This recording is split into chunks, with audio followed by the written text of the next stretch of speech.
Hello everyone, welcome to Lukmaan IAS. Today we are going to have the Hindu newspaper analysis dated 22nd of July 2022. So let us quickly take a look into the topics that we are going to have a discussion on. So today we are going to discuss these topics one by one. So the first topic is related to a stolen artifact. Okay, so we are going to discuss about this topic. It says stolen 19th century painting traced to US Museum. Okay, so this topic is important under art and culture section, and in this article we will understand about doctrine of lapse. Okay, so we will understand about the Governor General who has introduced the doctrine of lapse, and we are going to also understand about some facets of Indian history, right? With this, let us understand about the second topic. We are going to discuss about Karnataka tops Niti Aayog's innovation index list. Okay, so Niti Aayog comes up with India Innovation Index every year.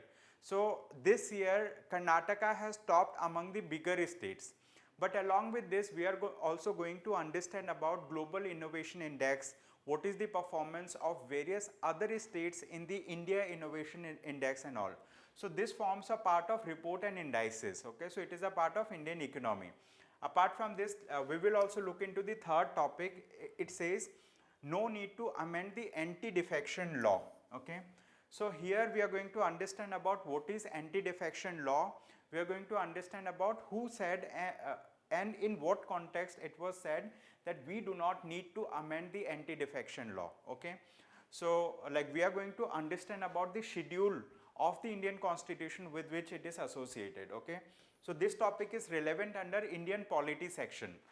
Apart from this, we are going to look into this next topic, which says FICCI survey shows growth slowing to 7%.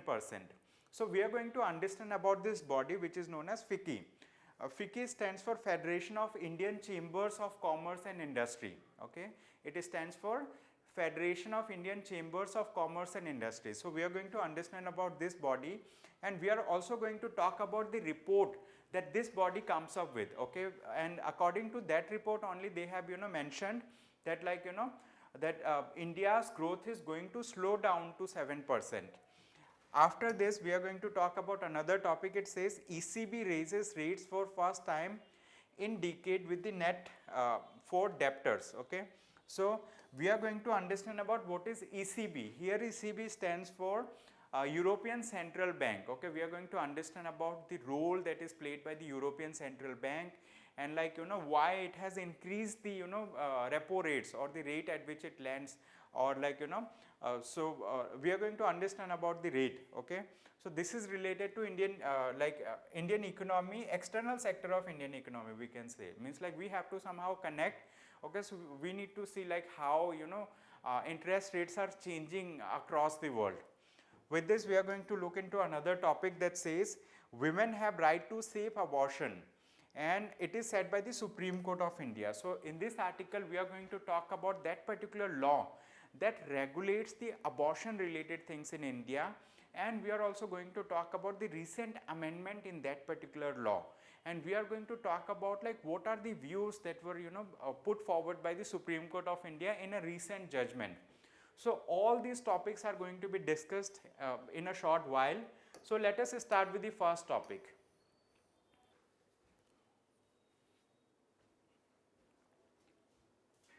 So let us take the first topic for the day now. So this topic is related to art and culture. So we are going to understand about Lord Dalhousie, we are going to understand about doctrine of lapse, and we are going to talk about this topic. So it says stolen 19th century painting traced to US Museum.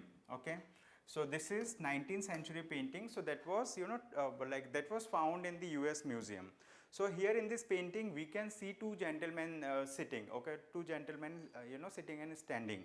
So the first person over here we can see is he is Mr. Raja Sarfoji and his son Shivaji. Okay, so this is Shivaji and this Raja Sarfoji. Okay, so this is a 19th century painting, and it was stolen from Saraswati Mahal, Thanjavur. Okay, so like the image that we can see here, like this depicts the history of Thanjavur. Okay, and so it has been stolen few years back, but now it has been traced that this particular painting is there in a US museum, in a museum that is located in the United States of America.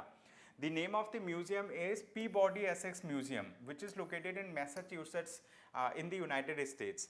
Apart from this, the painting, this particular painting, so now we will talk about the story related to this painting, and at the same time we are going to understand about some histories associated with this. So this painting was located in Thanjavur place, okay. From there it has been stolen few years back, many years back, okay. After then like a case was filed, people were trying to identify where the painting has gone. So investigation was being conducted, okay, but now it has been traced that it is located in the United States, okay, this like one of the museum in the Massachusetts in United States. So now like why this painting has been stolen, okay, since like it relates to history, so this is an like artifact, this is an ancient thing, okay. So we need to what we say, like we need to safeguard these paintings, okay. But what has happened now, that this painting is also associated with an important component or important part of our history, okay. So let us talk about the history of the painting. So for long the rulers of Thanjavur had been devoid of the absolute power. Sarfozi placed by the British on the throne over his stepbrother Amar Singh, and he died in 1832, okay. So Raja Sarfozi, that like the image that we have seen, so he was placed in place of his stepbrother, okay, by the British government, okay. So he was ruling, and after then what has happened, after he died, his son, okay, his son, like he was ruling over there, Shivaji. So Shivaji ruled until 1855. But the thing is, like Shivaji did not have a male successor, okay, he did not have a male successor. And that time, I mean, like since British government, I mean, like Britishers were ruling on India, so they have placed doctrine of lapse over there. So like under doctrine of lapse, any ruler, okay, any ruler, like who does not have a male successor, so the state or the kingdom, okay, will come under direct rule of will come under direct rule of the Britishers, okay. So this is what has happened in this case, okay. So Shivaji ruled until 1855 and he had no male successor.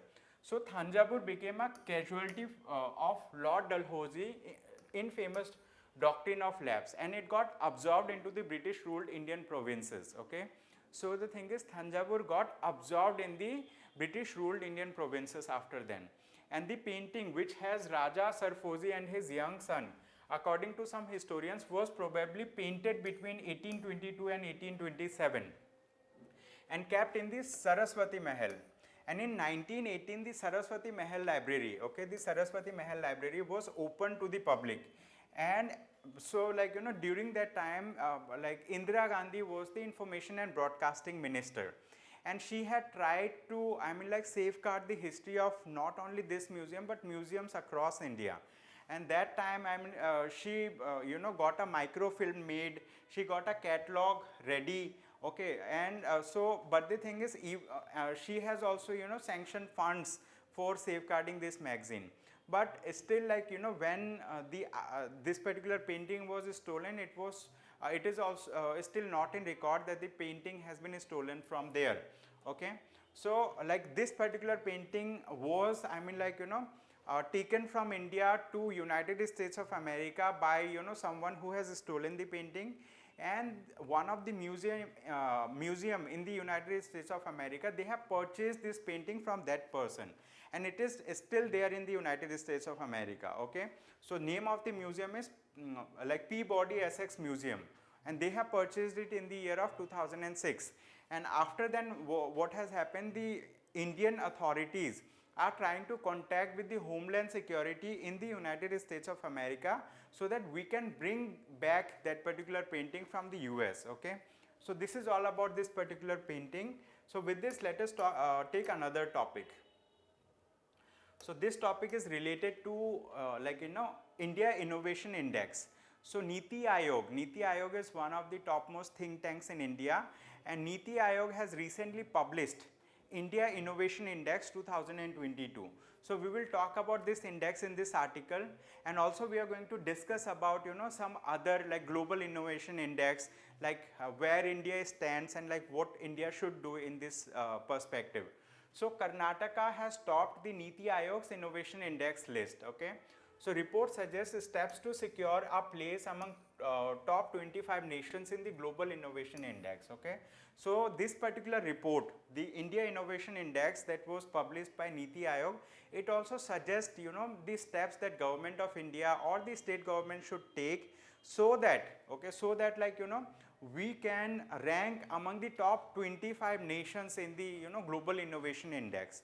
So let us discuss about like which states have performed come to the top rank in this particular index. So these are the states like Karnataka, Telangana, Haryana, Maharashtra and Tamil Nadu. They were the top 5 performers in this index. Now if we talk about the bottom 5 performers in this index, they are Madhya Pradesh, Gujarat, Bihar, Odisha and Chhattisgarh. They are the bottom performers in this index. Apart from this, like among the northeastern and hilly category states, Manipur was the top performer.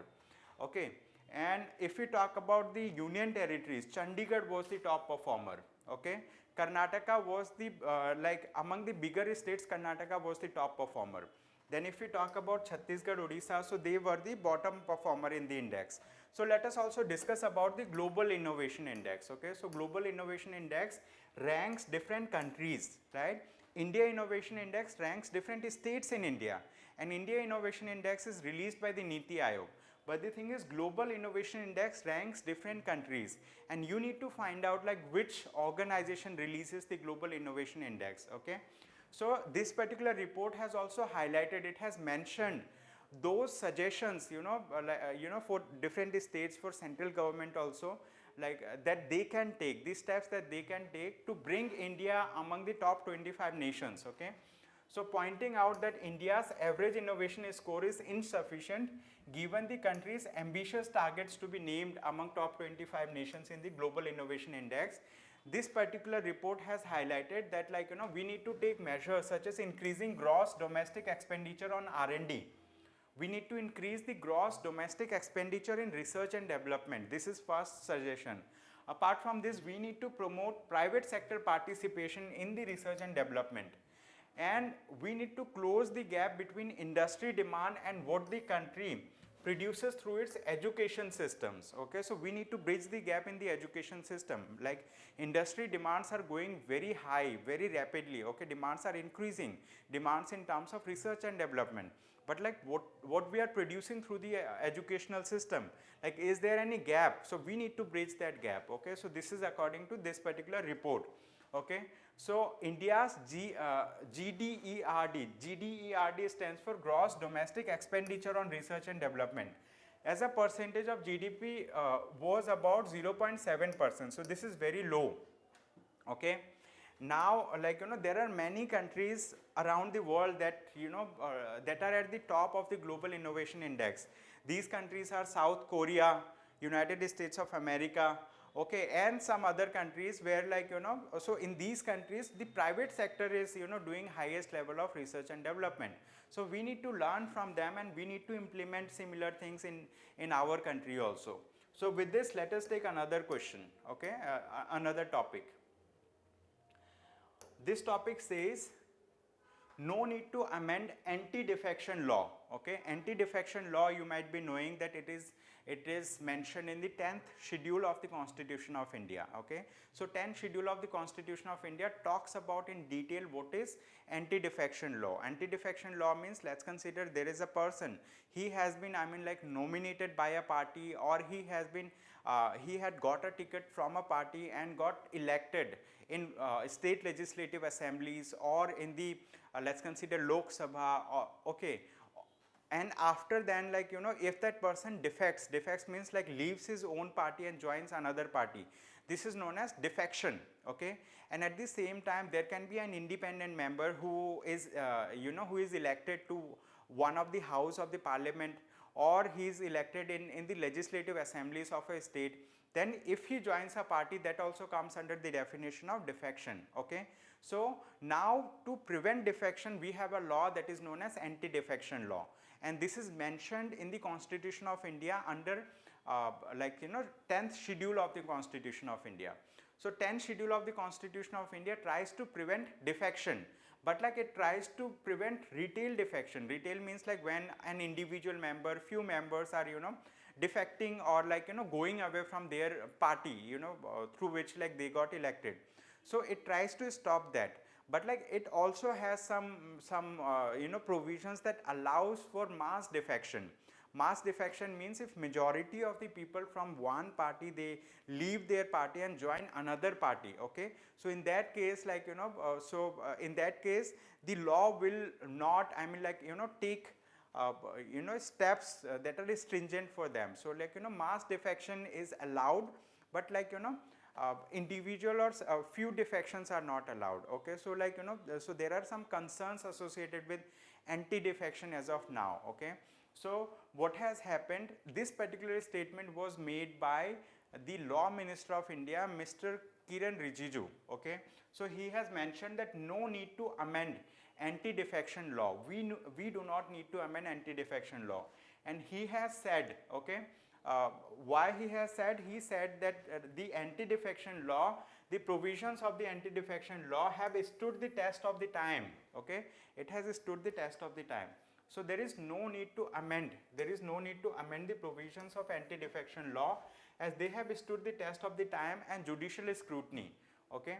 So since the previous provisions of the 10th schedule, popularly known as anti-defection law, have stood the test of the time and several judicial scrutinies, there does not appear to be any need for carrying out any amendments as of now. Okay, so what has happened, Mr. Kiran Rijiju was asked several questions in the parliament. Okay, do we need to amend the anti-defection law, or is there what are the provisions in anti-defection law that you think must be removed from it.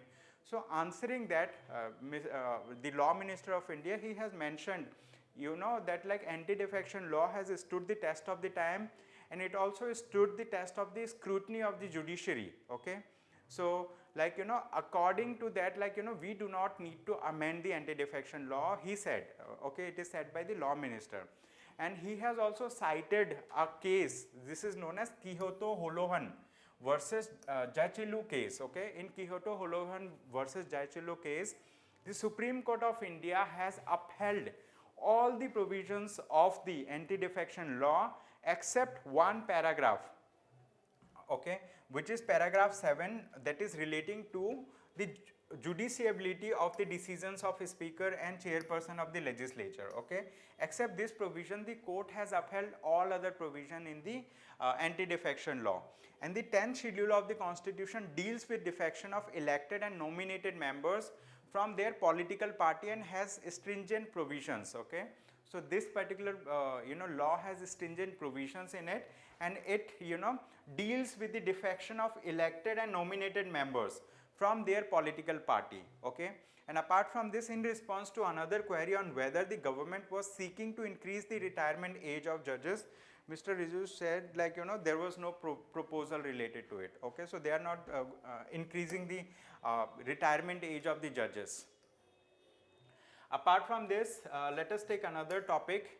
Okay, this is another important topic. This topic is related to Indian economy. So here FICCI stands for Federation of Indian Chambers of Commerce and Industry. Okay, so this is federation, means an association of commerce and industry, like chambers of commerce and industry. So FICCI survey shows growth slowing to 7%. Okay, recently FICCI has conducted a survey and it has come up with a report of that survey, and according to that survey, the growth rate of India is going to go down. It is going to go down at 7% level now. Okay, so financial year 2023 forecast downgraded from 7.4%. Earlier they had forecasted that India is going to grow at 7.4%, but now they have downgraded it to 7%. So this and this FICCI, okay, FICCI comes up with a report that is known as Economic Outlook Survey, And so this report they have published in July 2022. It said that the policy repo rate of the RBI is expected to touch 5.6% by the end of this fiscal year, and currently the policy repo rate is 4.9%. Okay, so this report has highlighted that the policy repo rate is decided by the Reserve Bank of India. So Reserve Bank of India as of now maintains a repo rate of 4.9%, and this is an increase from the previous repo rate. Okay, and this report said the repo rate is going to increase. It's going to increase to it can touch up to 5.65%. Okay, and the report was conducted in June and covered leading economists representing industry, banking and financial services sector. This survey has projected an annual median GDP growth for 2022-23 at 7% with a minimum and maximum growth of 6.5 and 7.3% respectively. So they have given a bracket range, it can grow to 7%, minimum can be 6.5%, maximum can be 7.3%. And Indian economy is not immune to global volatility, as it is evident from deepening inflationary pressures and increasing uncertainty in financial markets. Okay, so this is all about this report. So it highlights in what direction Indian economy is growing. Okay, so Indian economy is also getting affected by the global or macroeconomic changes that are happening around the world. Okay, now with this, let us take another topic. It says ECB. Okay, ECB raises rates for first time in decade with net for debtors. Okay, ECB stands for European European Central Bank. Okay, so this is the logo of the European Central Bank. Okay, this is the logo. So this is photograph of a European Central Bank. So let us see what this report says. This report says that this particular organization, European Central Bank, finances the things related to the Eurozone. So if we talk about the European Union, in European Union there is a Eurozone. Okay, that includes many countries, and for all those countries this is the central bank. This is known as European Central Bank.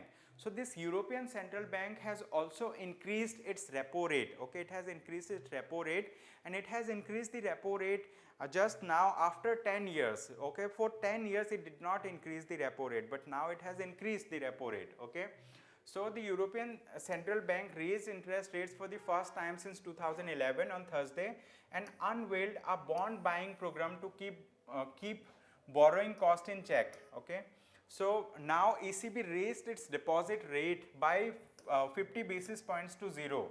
Earlier the deposit rate was negative. Okay, if people deposited money, okay, so they used to get negative return. But now it has increased the repo rate by 50 basis points.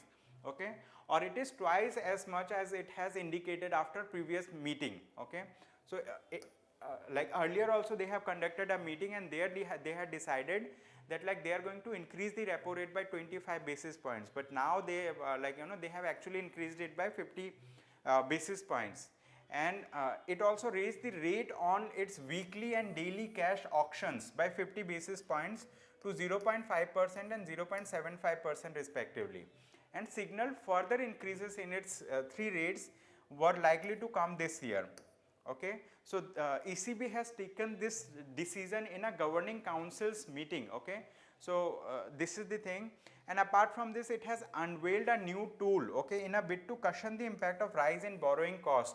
Okay, so borrowing cost is going to rise, it is going to go up in the Eurozone. Okay, so to cushion that particular impact, to give some kind of relief, they have come up with another new tool. This is known as Transmission Protection Instrument, TPI.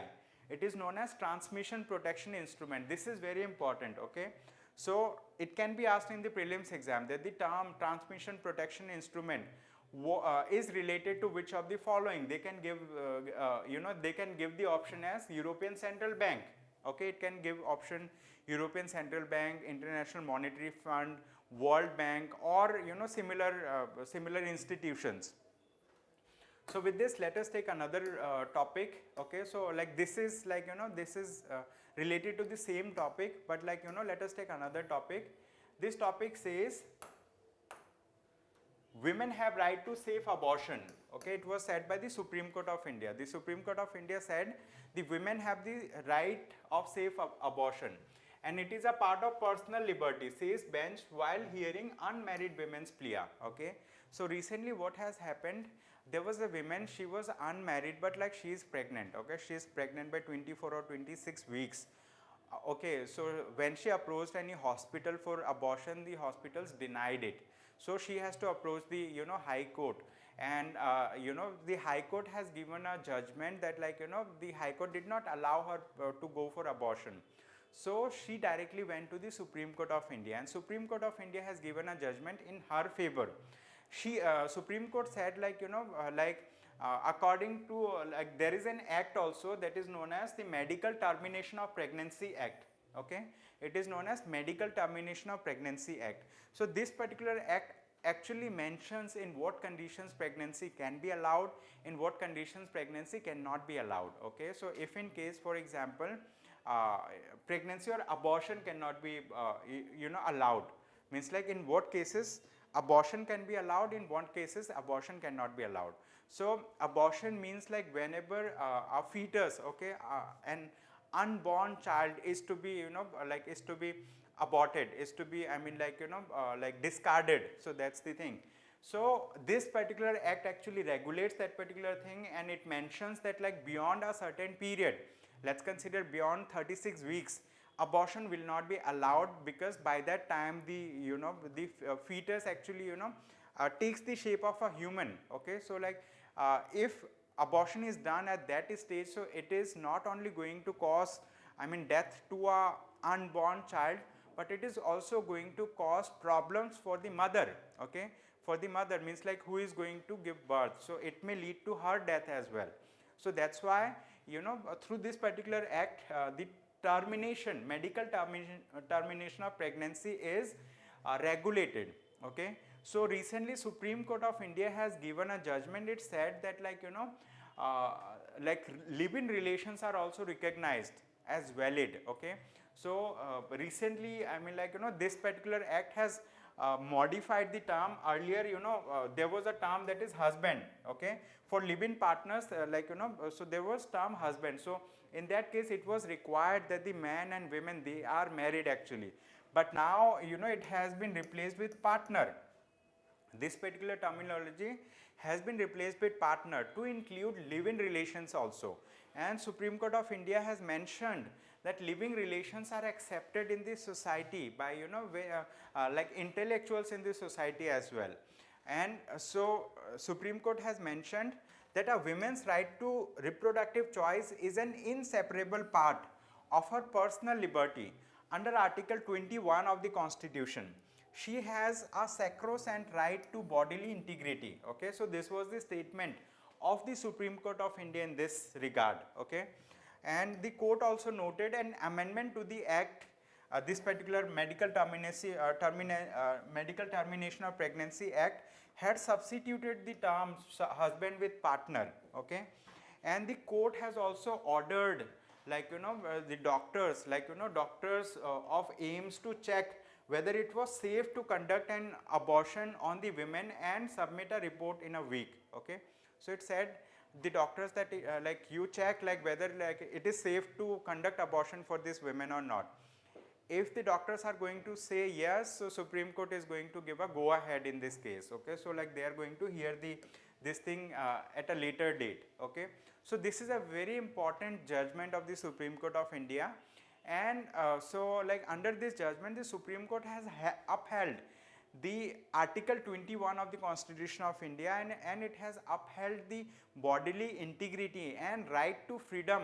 Okay, freedom of taking decision related to her body in case of women's, okay, pregnant women's. So that's all for the day. Thank you so much everyone for attending today's session. I hope you have a good day ahead. Thank you.